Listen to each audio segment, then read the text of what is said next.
Babak kedua itulah Persib yang harusnya bermain. Ketika menghadapi leg pertama ya, kan seperti itu. Dan Adam Alis kembali. Brace Adam Alis. Jadi comeback itu adalah Adam Alis. Boyan Hodak tahu caranya untuk menang. Persib Bandung tahu caranya untuk menang. Dan ini buah dari kehebatan dan tangan dingin, kejeniusan dari Boyan Hodak dalam main catur menurut gua. Catur itu kan kayak kita tak.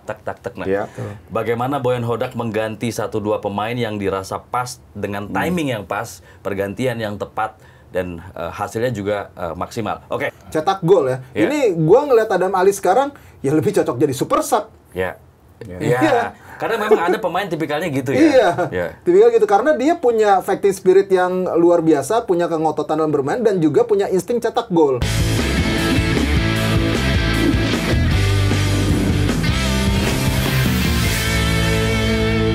Kita ngobrol soal Persib Bandung kemarin yang berhasil membalikan keadaan dengan meraih kemenangan dengan skor 3-2 di pertandingan ACL tuh menghadapi tuan rumah Selangor. Gila. Gokil sih. Gokil. Kita tanya Bapak yang semalam siaran dulu ya. Ini keren banget ya. Ini comeback-nya udah kayak comeback-nya Roma waktu lawan Barcelona. Waduh. Ke situ lagi. Iya kan? Tadi lu bilang kalau dibawa. Enggak, dia mau mengobati kekalahan lawan Milan kemarin. Iya, benar. Tapi emang kalau melihat itu lagi-lagi Boyan Hodak ya. Jadi kunci. Sekali lagi ini pelatih yang benar-benar bisa mengerti kemampuan pemainnya, lawannya seperti apa. Jadi ketika masuknya 3 pemain di babak kedua itu kunci. Jadi babak pertama Persib memang main jelek ya. Pertahanannya kebuka. 3-5-2 babak pertama nggak jalan, banyak lubang. Jadi gampang banget tuh buat Selangor bisa deketin. Ditambah lagi si Fortis sama Moreira bagus banget ya.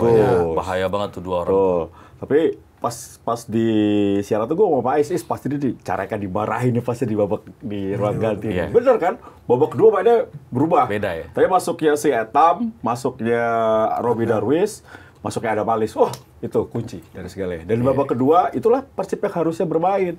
Ketika menghadapi leg pertama ya, kan seperti itu. Dan Adam Alis kembali. Brace Adam Alis. Jadi comeback itu adalah Adam Alis. Luar biasa. Dan ini kali kedua Adam Alis cetak gol di satu pertandingan. Tapi kalau di total 3 gol ya udah cetak di ACL. Dan itu semuanya ke gawang Selangor. Ya, luar biasa nih, efektif banget Adam Alis jadi super sub ya dan jadi man of the match. Oke, kalau lu ngelihat Persib kebobolan cepat ya di menit-menit awal dan kemudian 2 gol bersarang di gawang Persib. Ini karena kurang fokus, kecolongan atau gimana, Is? Yang pertama adalah transisi mereka yang jelek ya di babak pertama. Kemudian ada beberapa celah di lini tengah, jarak antar pemain. Nah, itu yang membuat ada space di lini pertahanan mereka yang akhirnya mampu dieksploitasi sama para pemain Selangor. Makanya kemarin sangat mudah sih beberapa kali dari sisi sayap terutama itu agak telat untuk bisa di backup ketika para fullback ataupun wingback yang bergerak ini telah turun. Ya itu yang menjadi masalah. Dan di babak kedua soal pressing. Nah, mereka kan di babak kedua itu awal mereka langsung melakukan pressing di atas di area satunya di pertahanan dari Selangor. Nah, itu membuat para pemain Selangor juga akhirnya panik. Yang akhirnya bisa menghasilkan gol cepat di babak kedua itu menjadi kunci tuh. Kalau setidaknya 15 menit aja dia nggak bisa cetak gol di babak kedua, agak pusing juga sebenarnya Boyan Hodak. Akhirnya Andrew Jung berhasil mencari kebuntuan dan itu makin lama motivasi. Pergantian pemain yang dilakukan juga tepat. Dan ini pergantian pemain yang sebenarnya sering dilakukan sama Coach Bojan di Super League juga gitu. Jadi memang pergantian-pergantiannya ini hal yang kayaknya udah kebaca sebenarnya. Masuknya Adam Alis nih nggak nanti gantiin Luko kayak gitu-gitu. Terus Beckham gantiin pemain sayap entah nanti Berginho ataupun Sadil kayak gitu. Terus Ramen Tangki kalau misalkan buntu ya dimasukin untuk nambah daya gedor, dampingin Andrew Jung. Jadi memang skema yang memang dimainkan sama Boyan Hodak ini sudah jadi pakem. Terus pergantian pemainnya alhamdulillahnya ya kalau misalnya ini berhasil gitu loh. Ya Beckham juga mampu memberikan dampak, apalagi Adam Alis juga mampu memberikan dampak yang signifikan. Akhirnya Adam Alis juga bisa cetak gol ya. Ini gua ngelihat Adam Alis sekarang ya lebih cocok jadi super sub. Karena memang ada pemain tipikalnya gitu ya. Tipikal gitu karena dia punya fighting spirit yang luar biasa, punya kengototan dalam bermain dan juga punya insting cetak gol. Jadi ini kan yang dibutuhkan juga sama pemain lini tengah. Tapi kata Adam Alis di sebelum dia masuk lapangan, Boyan Hodak bilangnya lo nekan, lebih tekan. Pressing. Jadi striker tuh melebar, dia masuk ke dalam. Nah, ini terjadi kan. Gol yang umpannya Mark itu kan settingan banget. Seperti sudah biasa mereka lakukan. Dan ini disampaikan oleh Adam Alis ketika wawancara setelah pertandingan itu ya. Dia bilang, ini memang arahan dari Boyan Hodak untuk kamu pressing ke depan terus, sudah jangan kasih kendor. Dan ini berbuah manis ya. Tapi ini memang Boyan Hodak tahu caranya untuk menang. Persib Bandung tahu caranya untuk menang. Dan ini buah dari kehebatan dan tangan dingin, kejeniusan dari Boyan Hodak dalam main catur menurut gua. Catur itu kan kayak kita tak. Nah, bagaimana Boyan Hodak mengganti 1-2 pemain yang dirasa pas dengan timing yang pas, pergantian yang tepat, dan hasilnya juga maksimal. Oke, kita lihat dulu tadi bagaimana lini pertahanan yang sempat menjadi sorotan di mana kebobolan cepat di menit-menit awal. Karena nggak ada Barba atau gimana? Salah satunya. Dan sama lini tengah gue bilang nggak maksimal ya.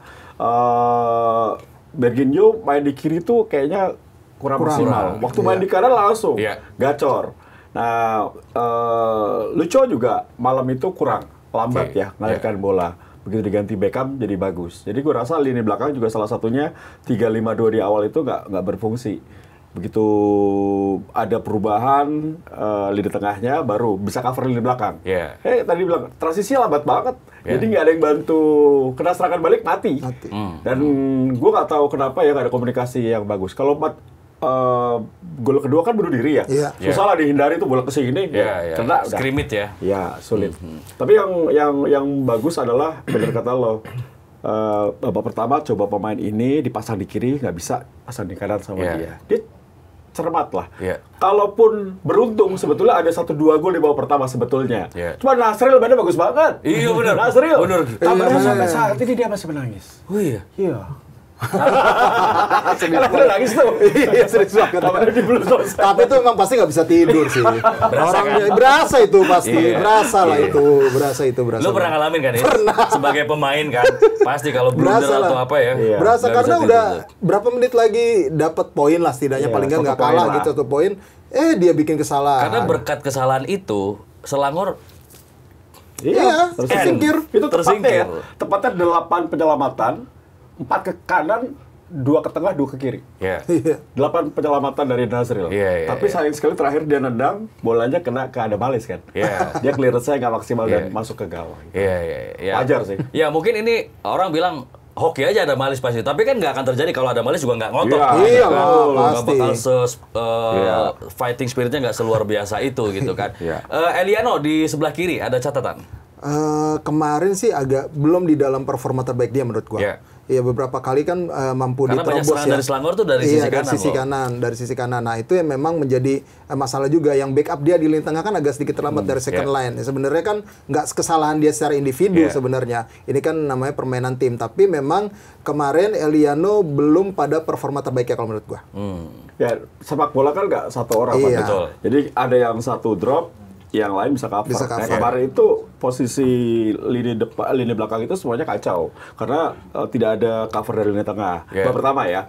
Pas babak kedua ada perubahan, baru bisa maksimal. Maksud gua karena posisi naturalnya Eliano sebenarnya kan bukan fullback kiri gitu kan. Hanya di Persib dan di tangan Boyan Hodak, Eliano ditempatkan di fullback kiri. Apakah memang ini masih dalam proses Eliano yang coba memantapkan dia sebagai fullback kiri? Gitu. Waktu Eliano main di leg pertama, Gus, mungkin itu sudah jadi catatan ya bagi pelatih lawan. Oh, si ini harus dimatiin nih. Nah, kemarin babak pertama Persib kalah strategi. Sudah kena counter strateginya lawan. Beruntung itu remontada bisa terjadi. Oke, kalau tadi lu bilang bahwa ini juga bagaimana lini tengahnya, second line ya untuk jadi breaker gitu ya. Sebenarnya Persib tuh punya pemain nomor 6 gak sih yang benar-benar full petarung kayak contohnya tipikal Haryono gitu. Kita lihat kayak Lucho atau Mark Klok. Apakah menempati posisi itu? Sekarang tinggal Mark Klok sama yang murni ya, sama si Robbie Darwish. Sebenarnya kan juga Adam Alis di posisi itu. Harusnya ya bisa dimainkan di posisi itulah. Tapi ya sekarang tinggal 3 itu yang benar-benar kalau menurut gua ya posisinya gelandang bertahan untuk breaker. Ya tinggal Mark Klok sama si Robbie Darwish. Yang sekarang dipunyai sama Mereka Persib. punya Dado, tapi Dado dipinjemin. Iya, Dadonya kan dipinjemin Mereka sekarang. pinjemin, makanya mereka ngejar Joe Pelopesi itu sebetulnya. Jadi kalau Joe Pelopesi masuk ya memang Persib jadi tim yang sangar, Iya, benar. lengkap lah. Betul. Tapi juga mungkin akan ada yang dibuang juga pasti. Ada salah satu Iya. lah. Salah satu dari pemain di lini tengah gitu, tergantung iya. kebutuhan. Entah nanti kalau Lucho sih gue rasa enggak ya. Willy Marsilio Marsilio. dalam warning nih kayaknya William Iya. Marsilio. Iya. Gue Yes. lihat William Marsilio yang Ramon Tangki kan ya sekarang masih dapat support ya dari seluruh elemen timnya. Sebenarnya dia apes aja sih. Apes ya? Belum nemu Kemarin gol. peluang dia sundulan juga Iya, ditepis lagi. ditepis lagi sama si Nazril. Iya. Willy Marsilio lah mungkin yang Marsilio. bisa diganti kalau Joe Pelopesi datang di Bisa jadi Januari William nanti. Marsilio. Tapi butuh karakter breaker atau ball winner yang lebih keras nggak sih, Yong? Tapi keras ya, bukan kasar gitu. Artinya kalau gue lihat ya, Mark Klok dan Lucho ini kan kurang Di fighter playmaker gitu. kali ya, Iya, modelnya lebih ke ya. di playmaker kayak Pirlo gitu ya. Butuh nggak Gattuso-nya? Ya butuh lah kalau tim dengan seperti kualitas seperti ini ya. Apalagi kan lawan pasti akan selalu ngotot kalau di Super League apalagi ya. Nah, itu butuh untuk mematikan pemain-pemain yang ngotot itu, untuk ngelawan itu, untuk ngeredam itu, untuk memfilter biar tidak cepat masuk ke area pertahanan. Jadi memang butuh sebenarnya untuk pemain tipikal keras. Tapi Wajar Udak tuh apa ya? Dari zaman gue ngikutin dia dari zaman dia di PSM tuh dia nggak suka pemain-pemain yang begitu. kayak Ya. gitu. Oke. Dia lebih suka pemain stylish. Iya. Teknik betul. Dia suka pemain stylish sama full teknik ya. Iya. Gue rasa sih enggak. Tapi dengan Persib sekarang ini udah bagus kok. Iya. Kecuali ya itu William Marsilio kan nggak pernah main nih. Udah jarang kasih bermain ya di Super League maupun di Asia. Kalau diganti dengan pemain nomor 6 yang lo katakan tadi cocok. Jadi memang itu yang dibutuhkan. Karena dia daripada dia parkir, udah pemain asing, mahal gajinya, diparkir, ya why not kalau diganti lebih bagus. Kan Persib masih lihat panjang.